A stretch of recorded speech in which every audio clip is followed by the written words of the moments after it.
Welcome to Hyperspace Prospector. These are my initial thoughts on the Star Wars game Outlaws. From what I can tell, the timeline is somewhere between Empire Strikes Back and Return of the Jedi. So the first Death Star has been destroyed, but not the second one. I really enjoyed the opening scene. It felt very Tudors to me, especially Sleero's outfit. And it had that kind of medieval Game of Thrones underworld vibe to it, which I was immediately hooked by. All right, let's talk about the main characters. The main character, of course, being Nyx. Absolutely adorable. The sounds that Nyx makes, like, oh, oh. Not to mention the mayhem. Like, I wrote down some of what Nyx is able to do: stealing, opening doors, protecting, revealing hidden enemies. I really, really want a plushie, like, so badly. You don't understand how much I want a plushie. Kay is intriguing. She apparently had a mother who abandoned her. Yeah. That, of course, immediately connected me to her character, the parents that are just kind of. So I was like, okay, Kay, I feel you. And then early on, at least, we see her not trust people. She's like, I do things better alone. People just let you down. And she has her walls up. Yes, she's an introvert, but she's an introvert who's been deeply hurt. And so her shields are up and you can feel it on screen. It's really well done. I'm hoping there's going to be a character arc where in the beginning she's just like prickly, protecting herself. And then by the end, she opens up to someone and is a little bit more vulnerable. She also gives us some fun Easter eggs like, all right, act casual. I don't know. Fly casual. I'm not sure what I think of her fighting style. I like the kind of crouching around she does to surprise people, but when she actually punches them, it's a little bit exaggerated. Maybe it's just because I prefer personally to kind of keep it pretty close and do fast jabs, but she's just like, woo! And I'm over here going, is that how you were taught? Or do you just not have training? The good part about this, though, is that apparently she can learn skills from people in the game. And so I'm guessing somewhere in the future, we're going to meet someone who's going to teach her better fighting skills. She's great with a blaster, though. I mean, really good, depending on the player, obviously, but you know what I mean. Another moment with her that I really liked was when she was stealing the ship and couldn't figure out all the unlabeled controls. And she was like flipping switches and pushing buttons, and just random stuff was happening. That is so relatable. Because the Star Wars universe never says what anything does. It's just like, I mean, is that the port exhaust or is that a missile? I don't know. It is no Space 1999. Her style so far is great. I absolutely adore the little crop top jacket that she finds. There's going to be so many cosplayers with that jacket. I can see it now. I was, of course, trying to spot Arabesh signs in the background, and there were some interesting ones so far.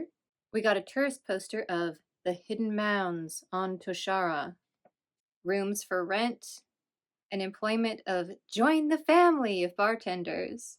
And then in one of the cantinas, there's a big sign that says VIP in gold.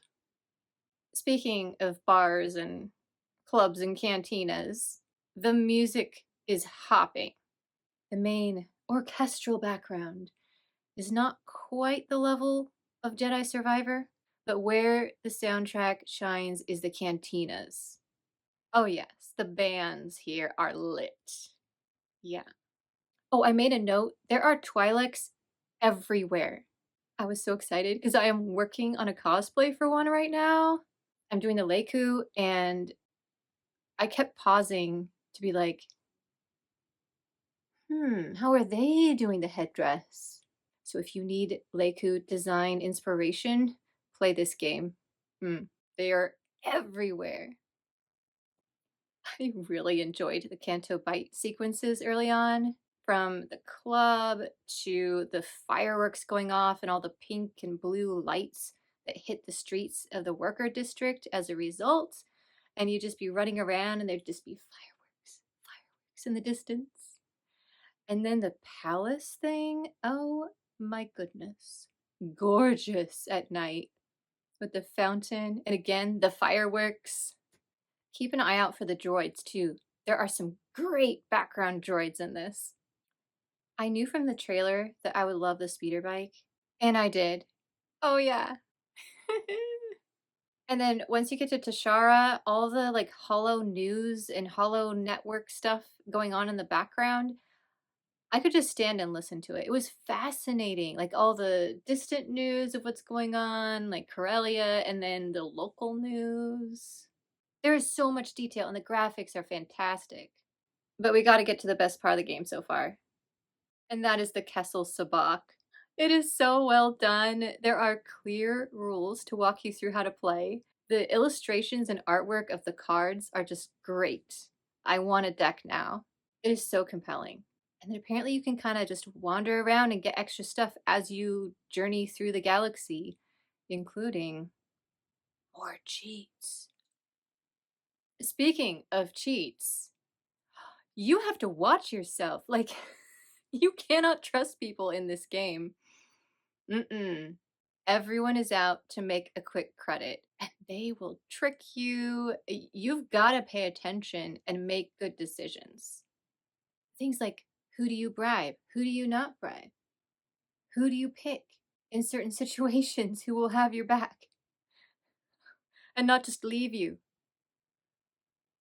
Obviously, Nyx is my favorite character, but right after is Donka. She is epic. She has this great voice. And then the bling that she has on and her attitude. Oh, I love her. She has this great line when she meets Kay. Cute. Desperate. But cute. This is my best Donka impression. I'm so sorry.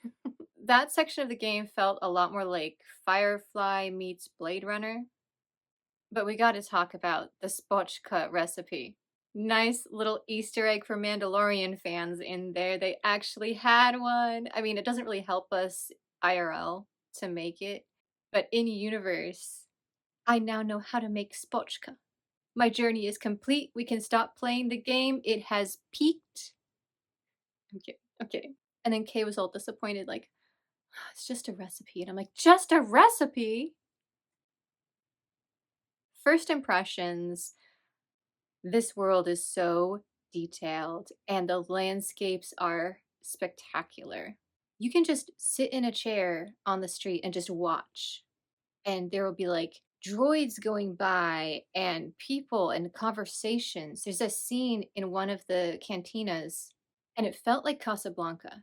If you've ever seen that movie, the first time you come to Rick's Cafe, they sweep through it and you overhear these little conversations that people are having that are like super shady. Diamonds, madame. Diamonds are a drug on the market. 2,400. All these little mini vignettes. And they did that scene. I mean, not word for word. Obviously, this is the Star Wars universe, but it felt like that. All these people hunched over tables, just doing stuff they should not be doing. So, anyway, I loved it. Star Wars Outlaws.